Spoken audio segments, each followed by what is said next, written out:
Hi, I'm Erin Marcus, former corporate executive turned entrepreneur and founder and CEO of Conquer Your Business. Welcome to the Ready Yet podcast.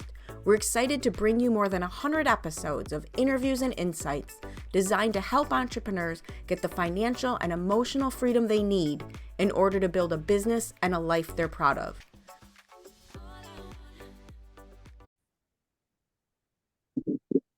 All right. Hello, and welcome to this episode of the Ready Yet podcast, where I've been talking to, I didn't know your nickname, LinkedIn Larry, but I've been talking to Mr. Larry Kaufman, and I'm excited about this conversation because it's a topic that I didn't realize I was good at. It was probably just an extension of how I grew up.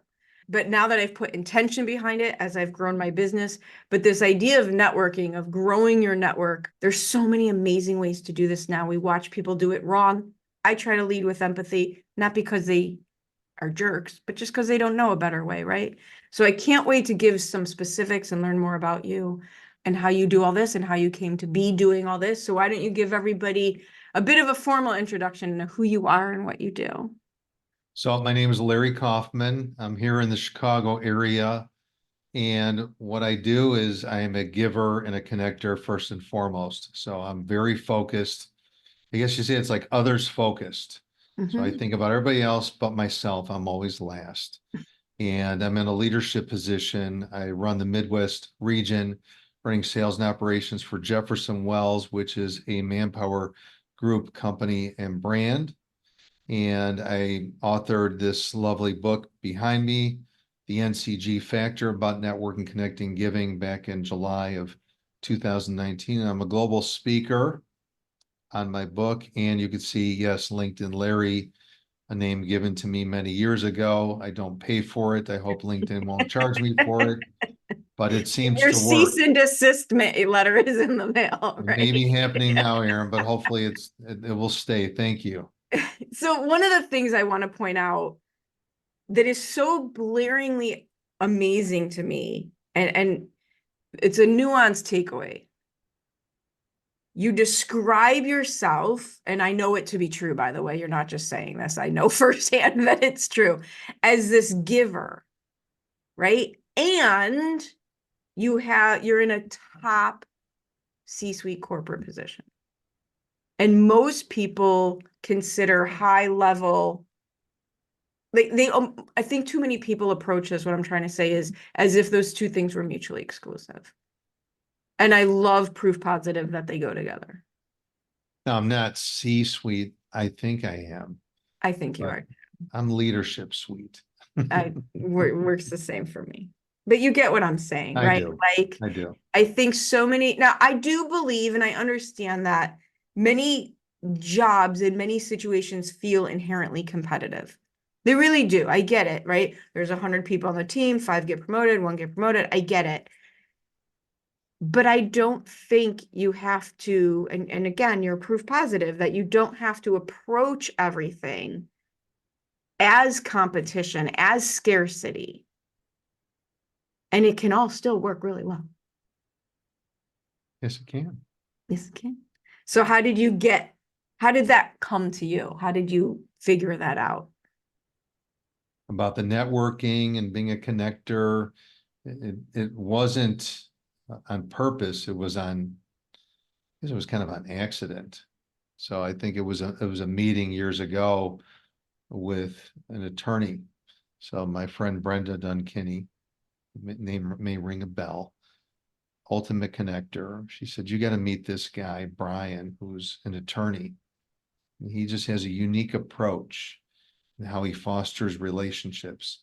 Just meet him. It's how he builds business for his firm. And I was in a very similar leadership role that can be competing firm to what I do today. And I was pushing back because I thought, attorneys you only meet when you get in trouble. Right. I mean, you need them to defend you. But I said, okay, I'll do it. And I met with him, and a very unique approach. The unique approach was at the end of the meeting, he said, Larry, this is great to meet you. I'm going to now introduce you. I'm going to, after we meet, to 2 people you don't know. And, that was a foreign concept to me, many years ago. And I didn't think that way. Why would you do that? And he said, because it's an expands your your network of connections. You're going to build new relationships with people you don't know. And I said, that's intriguing. Yeah, now, it didn't immediately, convert me to be a super connector, but it did make me stop and think, when I meet with people, should I be introducing them to other people? And it finally started to sink in after I met those people and I started talking, and the two that he introduced me to, I started thinking that way. I'm not Erin, I'm going to get you a 2, or I'm going to get you a 3 or 10. I may get you no one. And then 2 weeks later, I go, wait a minute, you got to know this guy, Steve or Josh, and I'll make that connection or introduction. But that, Brenda got me introduced to Brian. That kind of launched that Sure. thought process, and it slowly morphed into where I became a very strategic, thoughtful connector, gained to learn more about people, and then I could make the right introduction or introductions. Yeah, mine was more because I left corporate and I mean, what I was doing in corporate was networking, but I didn't realize it, I guess, because in our field, in the long-term care insurance world, the company I was with was a big fish in that small pond. So we knew everybody. So it was very easy to know everybody, all of our friendly competitors, all of the insurance companies. So I didn't really see it as networking. And then when I started my own business, you go to the networking event. I think it was also an accident to hear you say it that way, where I realized as I was talking to somebody that I knew a person who could solve their problem. Like, as I'm just having a conversation, oh my God, I met so and so the other day. They were talking about the same thing. I bet they can help you. And then in a classic like Pavlov's dog situation, I got a lot of accolades and thank yous for that, right? I got positive reinforcement for having done that. And I think it just built from there, where you get the endorphins, right? I got the treat. I got the treat for doing the good job, right? And I start to carry on my comparison here. I'd start to get all excited every time I would meet new people about, ooh, who could I connect them to? And then when you connect them and they say, oh, Erin, right? That's when the endorphins really go crazy, because you feel good, whether Yeah. you've introduced someone and you help their charity, or you got them into someone that, is just someone that, like, wow, this person thinks like I do. We talk alike, we think alike. This is the perfect introduction. Or, I do a lot of, matchmaking. So, and I get someone introduced like, oh, wow. And, hey, we're together now. It's going on a year. Thank you. It's our year anniversary, and sending me picture. That's fantastic. So I feel good about those things. That's the best part. Yeah. It's meeting new people, but when you hit it out of the park and they reach out, and I love getting those calls and those emails and those letters. And that's what I live for, to change people's lives. And And it's I just had one, fantastic. it's amazing, right? I had a situation where it took several conversations to figure this out, but I figured out a woman that I had known in a networking group and was very friendly with in that group was actually the sister of one of my mother's neighbors.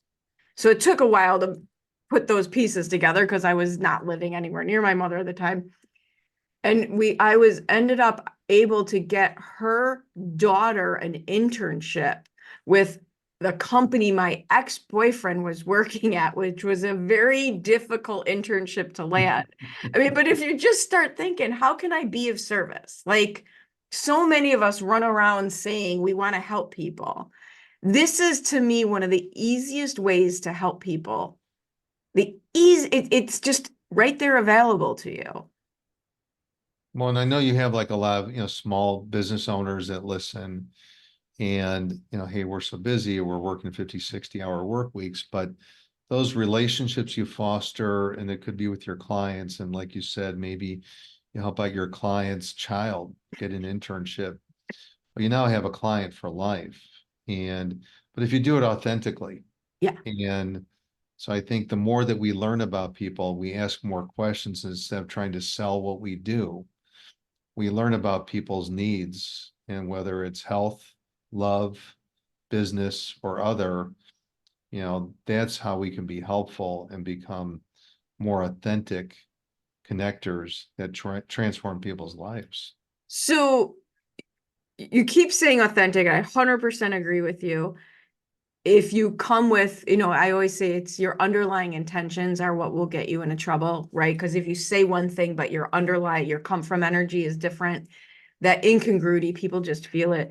What are some of the mistakes people make? If you focus on the small business side of this, what are some of the mistakes people make? Or even if you want to flip it, what are some of the things that people could be doing that they're not doing that would make a big difference for them? Because we keep hearing networking is the way to grow your business, but what does that even mean? Well, I think, if you're a small business owner, you're meeting with, let's say you happen to get introduced, or you even made a cold call and you got the meeting with Erin Marcus. Did you look up Erin on LinkedIn? Did you happen to see who you share in common? Did you see anything interesting on her profile that you could reference in your meeting? And the more that you ask and learn about people up front, and don't go right for selling your business, You shouldn't send me you mean you're telling me don't send me a sales page in the LinkedIn DMs is not the way to go? no, not at all, right? You want to foster a connection relationship. You may not, I love when I meet with someone, they go, Larry, I don't even know what you do. We've met for an hour and a half. I don't even What do you even do? You know what? We'll talk about the next meeting if you want to, but based upon what I heard today, I want to do X, Y, and Z for you. And so that's why I came up with the quote, if you lead with yourself, you will leave with yourself. Oh my God, that's awesome. If you lead with yourself, you will leave with yourself. On the flip side, I I have a habit, I do it very intentionally. I ask everybody at the end of these conversations, once we're done recording, or even if I'm, in other conversations, what else do you need? Who do you need? And I'm surprised at how many people tell me nothing. They're like, "Oh, I don't need anything." I'm 53 years old. I've never had a moment in my life where I haven't needed something, right? I've never had that situation. I don't think people are prepared to answer that question. It is difficult sometimes. That's why I say if you ask enough good questions, or maybe something that I heard from you about your family, or hey, I saw in your profile you support a cause for autism, have an autistic child, or something I may hear. It's like, oh, I know a charity that you should know about. And, I know they're looking for board members. You serve on a board. Oh, wow, great. And so someone in my book, it happened that way. And so she joined the board of this autistic, charity. Nice. And so if you ask good questions, sometimes you don't need to say what you said, which I love, but you can go right to, hey, you said earlier, Mm. would you mind if I did this for you? Wow. And sometimes when people ask me, the way that you can help me, Erin, when I need to help someone else, I may come to you, or you may be connected to someone I'm trying to help to get a job, and that head of HR, that business owner, can I come to you for that? And you're like, yes, Yeah. that's how you'll help me, but I may come to you. But typically it's not for me. It's usually for other people, not myself. I think that's huge. I think if you don't have an specific ask, or if, to your point, I haven't figured out what to even offer necessarily, just to say that you are willing to be of service, you are willing to help in some way. And it's not, I think I try to not judge about it because it is the natural way that my brain works to put pieces together. Everything to me is a puzzle to put pieces together. I can't help it, right? But to be open to it. I think people are worried that someone's going to ask something of them that they don't want to do, or something's going to take a lot of their time. And it really isn't. It really isn't. It's not hard. No, it's not. It takes time and energy to become a connector and a giver, and help other people. But if you want to grow your business, if you want to grow and enrich your life, if you're others focused, it comes back around, and it really changes just your perspective on everything you do. And so I feel great every week knowing I'm going to do something for somebody else, and it's a great thing. And it could be for your staff. It could be, someone on my staff asked me to help, someone he was talking to who has a sick child, to get a specialist, and came to me. I'm not in healthcare, but I love doing that. So I think we both look at that as a challenge. Like, I like to say, challenge me. What do you need? Yeah. Or what does someone in your world need? But you could also, hey, can I do anything for you? How can I help you? Nothing. Okay. Well, then what I tell people is, Erin, now think of me as being indispensable to you. And it could be to you and to others in your world. So you're a small business owner. Maybe you have a client that has a need, or you don't know where to go. It could be a personal need. It could be a business need, and you don't know where to go. I have people come to me, Larry, so-and-so needs a person that does this in HR. Here's 3 people. Someone said, hey, Larry, I need a recruiter that does something in the food industry like this. I've got someone. Come up and give me something like really challenging that, like, I have to reach for the stars to get to. And then you go, oh my God, how did you do that? And I remember I was talking to someone who was a controller in a medical device company in Kenosha, Wisconsin. And he and I are having a great conversation. And I pulled this on him. Challenge me, because I'd love to help you. He goes, well, I need a firm that does something with the FDA and does this, this, and this. It's like a consulting firm. And I had no idea what he was talking about, but I took notes. And within 24 hours, I had 3 firms that did what he wanted to get done. And guess what? One of the firms was in Kenosha. Now that was pretty good. He was blown away. So he flew me out a couple of years later to speak in Sarasota to his global team. So, you never know. You never know. But I love challenging people. Well, and I love how, I was going to ask you, so how did you go from getting introduced to this concept to making it such an integral part of your life? But clearly, you take it a step further than I do. I get the endorphins of making the connection, and you also like that. But then you also throw the challenge out there. Give me the person you're looking for that's kind of like a Where's Waldo type of situation. Well, but if we all think of trying to be indispensable to our clients, to our families, Yeah. then they think of us besides just what we do in our business, and then we have continued contact and we deepen our relationships. So Yeah. I just think that, for me, that was a great, concept, right? Become this connector giver. The book came into play because I want to put to paper, and I want to impact, because the book is, from college to retirement. And, in college, I wasn't thinking about networking, having a coffee with my professor, and retirement was, I actually added retirement because I met someone at an engagement of mine in Wisconsin, and there were over 100 executives that were in finance and accounting capacity. And this executive was there first, and I said, hi, so tell me, where are you a CFO at? And she said, I'm not. I'm retired. So what are you doing here? So that I want to learn how to use, tools like LinkedIn to become a connector.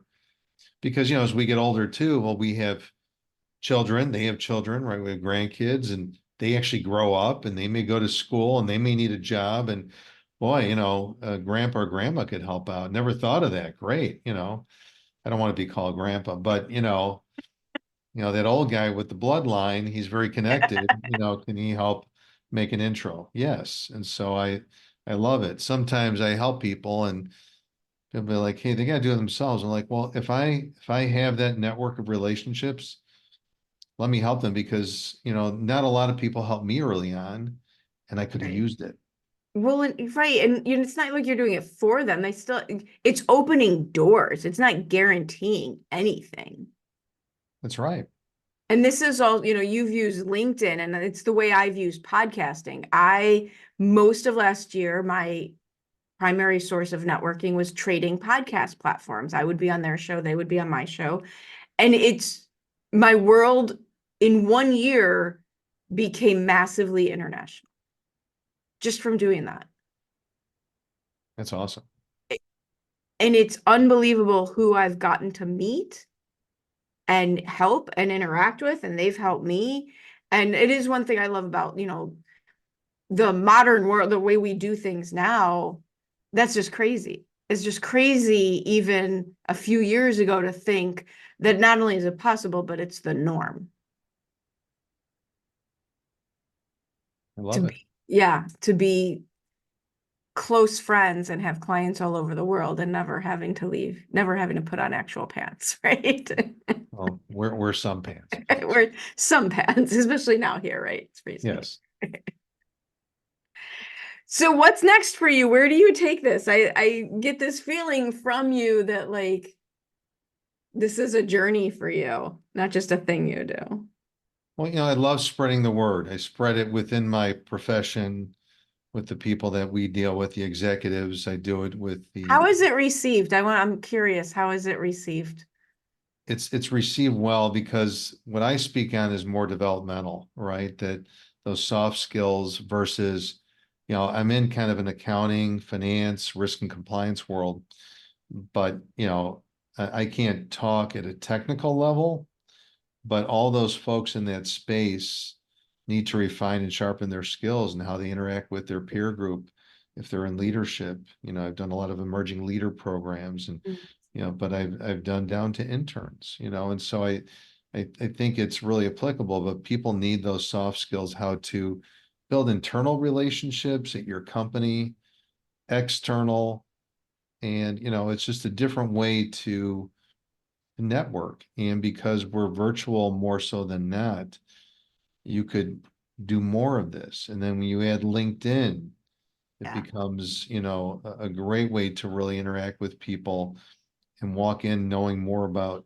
your prospect or actually someone that works for you that you go, wait, you're an Ironman, you're a triathlete, you're a Yeah. rock climber, you're an eighth degree black belt. Oh my God, tell me more. And one I saw was a crop duster. I'm like, wait, tell me about crop dusting. What? But you look at people's profiles, you find the weirdest things and the most interesting things. And then, how do you know these people? And you see people in common and you're like, how do you know this person? Well, that's my client. Well, that's my brother-in-law. I Wow. I love that. My old assistant used to laugh and say, I'm only, you hear what is that, 6 degrees of Kevin Bacon. I'm like 2 people away from everybody. So I live in Chicago. I was at a meeting in San Antonio where I met a man who lives in Philadelphia. And so we were both at this meeting in San Antonio. And I don't know how I think I had a barbell t-shirt on. And he asked me if I work out. And we had this whole conversation about my background in powerlifting, et cetera, et cetera. And he starts telling me about his sister who still lives in Ireland, who's on the international powerlifting team for Ireland. And I said, oh, really? Because my father is a judge for the International Powerlifting Federation. And I went on Facebook and found a picture of my dad and his sister in another country. They were both like in France at the time. Like It's crazy. crazy. It's It is crazy. crazy how, it even happened with you. I was talking to somebody last week, and I don't even know how your name came up. And I'm like, oh, yeah, I know Larry. I'm talking to him next week. So you shoot somebody a message and say, hey, your name came up. It's just a feel good section, a second. No, it's Hey, great. people are thinking about you.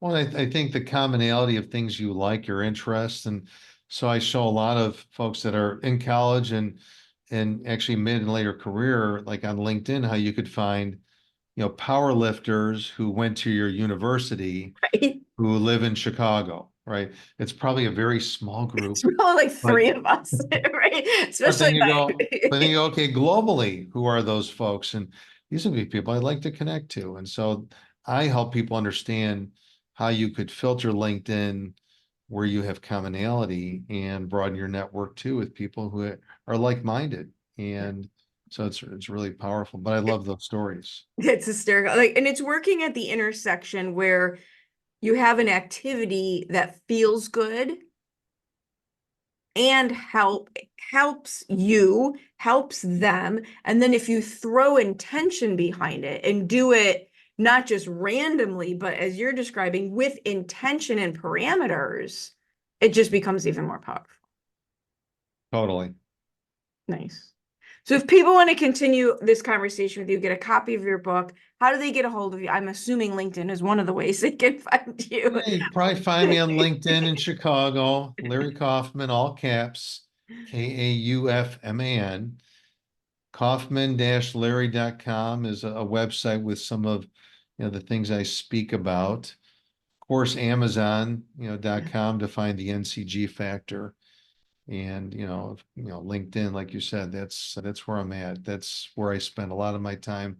I push out a lot of thought leadership. I'm very, very focused into helping people understand some job search strategies. And so you'll see a lot of content that I post into my featured section and Nice. wonderful podcasts like this one, Erin. We will get that out there as well. Thank you for spending time with me and your insights in this. I love the approach that it's not just for the single end of getting a client, that this can be so much bigger than that. It's definitely a lot more fulfilling than just that. So thank you for reinforcing that and then adding your approach to it. Thank you, Erin. I wish you a wonderful day and continued success with your business and podcast. Awesome. Thank you. Thank you. I hope you enjoyed this episode of the Ready Yet podcast. I truly enjoy bringing these stories of success and inspiration to you. Please join us in our mission to empower entrepreneurs to be in charge of their businesses and in charge of their lives by sharing this with anyone you know who would benefit from our tactical and motivating advice, leaving us a review, and letting us know if there are any particular topics you would really appreciate hearing about. See you next time.